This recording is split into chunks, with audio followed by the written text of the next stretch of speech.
Assalamualaikum warahmatullahi wabarakatuh. Selamat pagi dan salam sejahtera untuk kita semua. Kami dari kelompok 3 yang beranggotakan Yulia Derulisa, Khairunisa Selvi, dan Muhammad Hamim Abdullah dengan dosen pengampu Bapak Dr. Andes Syafril MPD dan Ibu Winanda Amelia MPDT akan menyampaikan hasil diskusi dari kelompok kami yaitu tentang landasan pendidikan.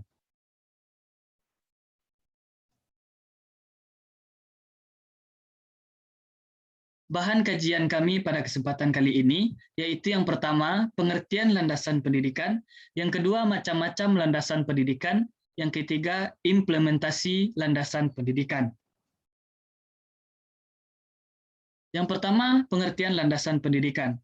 Secara leksikal, landasan berarti tumpuan, dasar, atau alas. Karena itu, landasan merupakan tempat bertumpu atau titik tolak atau dasar pijakan, bersifat material dan konseptual. Sedangkan pendidikan memiliki arti kegiatan seseorang atau kelompok orang untuk mencapai tujuan pendidikan. Kemudian dapat disimpulkan bahwa landasan pendidikan adalah asumsi-asumsi yang menjadi dasar pijakan atau titik tolak dalam rangka praktik pendidikan dan atau studi pendidikan.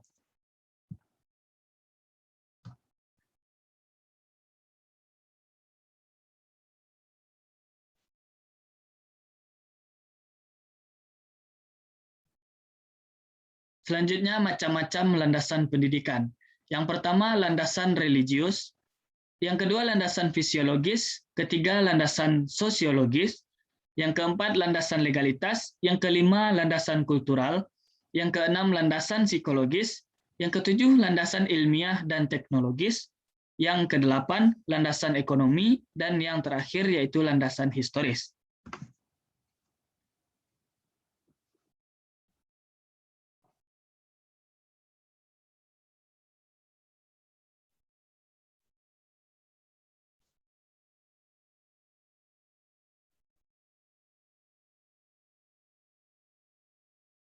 Yang pertama, landasan religius. Landasan religius yaitu landasan pendidikan yang berkaitan dengan dasar-dasar ajaran agama. Hal ini sesuai dengan dasar negara kita, bahwa agama menjadi dasar dalam setiap kegiatan yang dilakukan oleh warga negaranya. Begitu juga dengan pendidikan, juga harus berdasarkan kepada religius, penerapan landasan religius.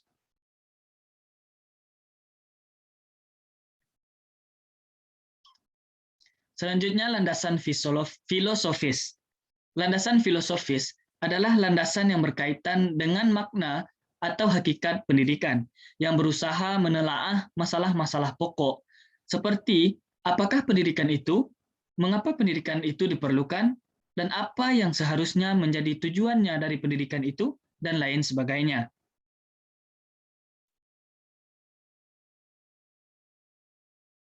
Kemudian landasan sosiologis. Pengertian tentang landasan sosiologis adalah di mana suatu proses interaksi antar dua individu, bahkan dua generasi, dan memungkinkan generasi muda untuk mengembangkan diri, sehingga melahirkan cabang-cabang sosiologis, antara lain sosiologi pendidikan dan ruang lingkup yang dipelajari.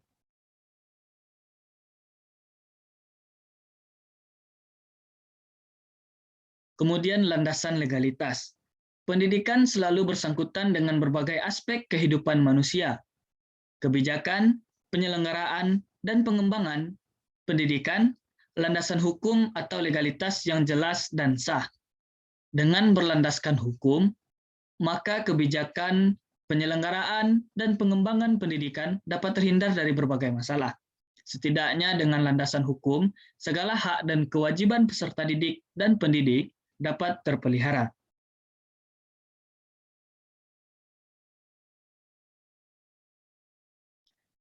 Kemudian selanjutnya landasan kultural. Pengertian tentang landasan kultural merupakan sebuah kebudayaan sebagai gagasan dan karya manusia, beserta hasil budi dan karya itu akan selalu terkait dengan pendidikan. Seperti yang dikatakan oleh Sisdiknas, yaitu pendidikan yang berakar pada kebudayaan bangsa Indonesia, di mana kehidupan masyarakat Indonesia yang majemuk dan kaya akan kebudayaannya, dan keberadaan semua itu semakin kukuh.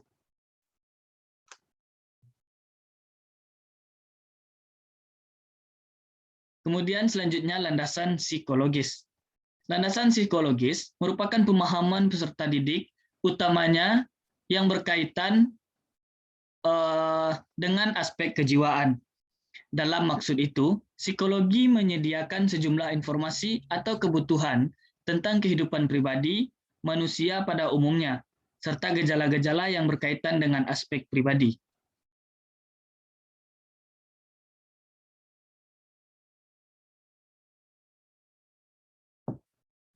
Kemudian landasan ilmiah dan teknologi.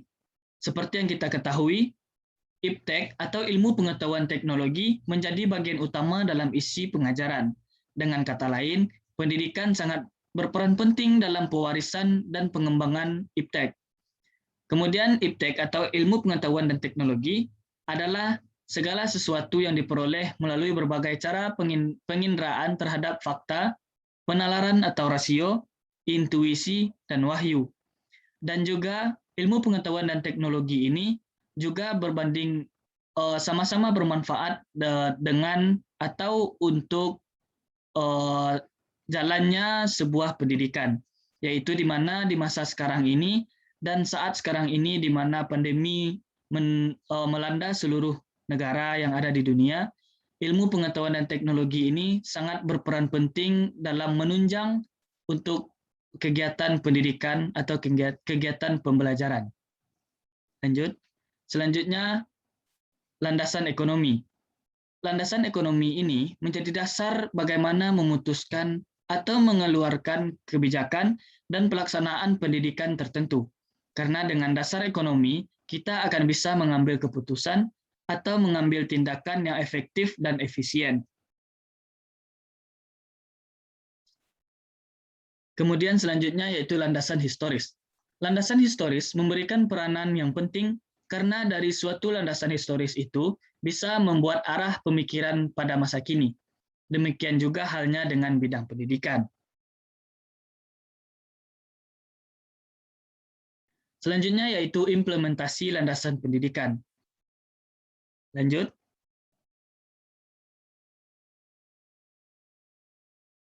Yang pertama, implementasi landasan pendidikan religius. Landasan religius ini bisa kita lihat dengan diterapkannya mata pelajaran agama di setiap jenjang pendidikan. Kemudian setiap materi pembelajaran itu pada dasarnya bisa diintegrasikan dengan dan dari setiap hal yang dibahas di dalamnya atau di dalam mata pelajaran itu dilandaskan kepada landasan-landasan agama.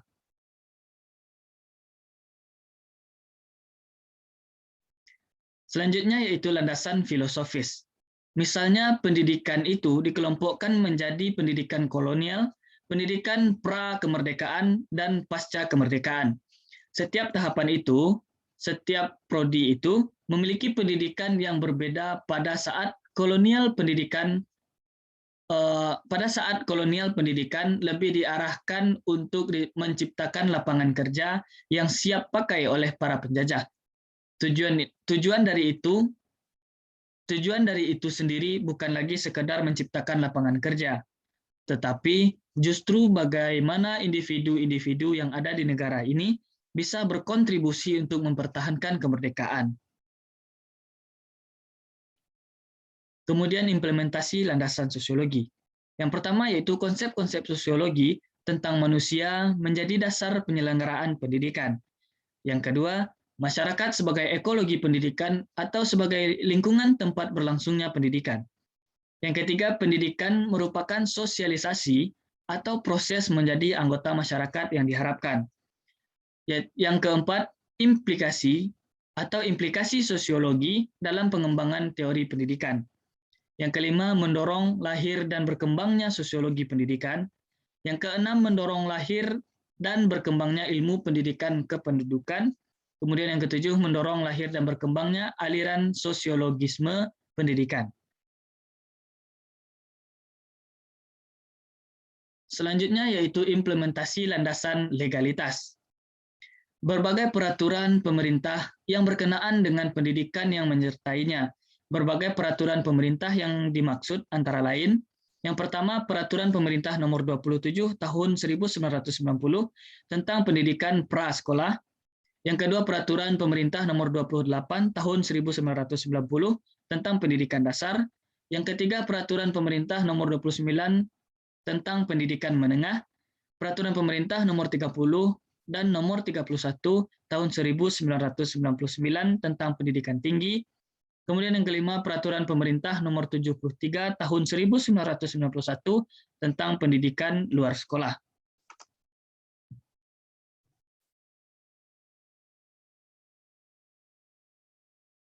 Selanjutnya, implementasi landasan kultural. Dalam Undang-Undang Nomor 20 Tahun 2003, itu dicantumkan bahwa tujuan pendidikan adalah mengembangkan potensi peserta didik. Dengan adanya aturan semacam itu atau pernyataan bahwa pendidikan itu adalah mengembangkan potensi diri. Berarti peraturan-peraturan yang mendukung atau teknis-teknis atau pelaksanaannya telah mengarah kepada bagaimana potensi peserta didik dikembangkan hingga nanti pada saat di kelas lebih cenderung kegiatan belajar, yaitu mengembangkan potensi peserta didik ketimbang hanya melakukan transfer materi dari guru kepada murid.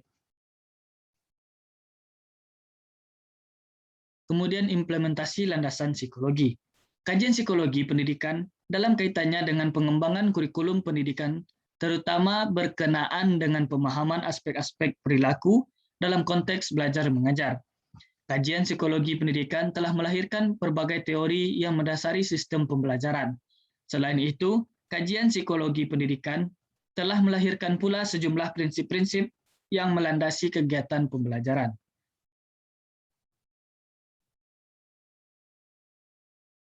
Selanjutnya yaitu implementasi landasan ilmiah dan teknologi. Pengembangan kurikulum harus dapat meningkatkan dan mengembangkan kemampuan berpikir peserta didik untuk lebih banyak menghasilkan teknologi baru sesuai dengan perkembangan zaman dan karakteristik masyarakat Indonesia. Yang kedua, pengembangan kurikulum harus difokuskan pada kemampuan peserta didik. Kemudian yang ketiga, perkembangan ilmu pengetahuan dan teknologi berimplikasi terhadap perkembangan kurikulum yang di dalamnya mencakup pengembangan isi atau materi pendidikan, penggunaan strategi dan media pembelajaran, serta penggunaan sistem evaluasi.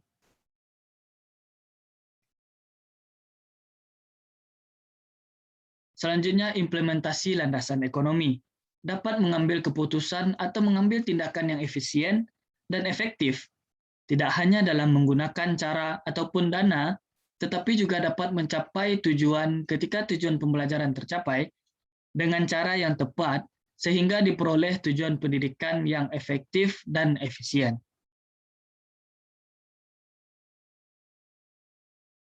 Selanjutnya yaitu implementasi landasan historis. Bidang pendidikan terlebih dahulu memeriksa sejarah tentang pendidikan baik yang bersifat nasional maupun internasional. Setiap bidang kegiatan ingin dicapai manusia untuk maju dikaitkan dengan bagaimana sejarah dahulunya. Demikian juga halnya pendidikan. Sejarah pendidikan merupakan bahan pembanding untuk memajukan pendidikan suatu bangsa. Dan inilah daftar pustaka di mana kami mengambil materi ini. Kemudian terima kasih banyak kepada teman-teman dan Bapak dan Ibu dosen yang telah mendengarkan atau memperhatikan materi dari kami ini. Kemudian kami mohon maaf atas segala kekurangan dan juga mohon maaf atas segala kesalahan. Selamat pagi dan salam sejahtera untuk kita semua. Dan Assalamualaikum warahmatullahi wabarakatuh.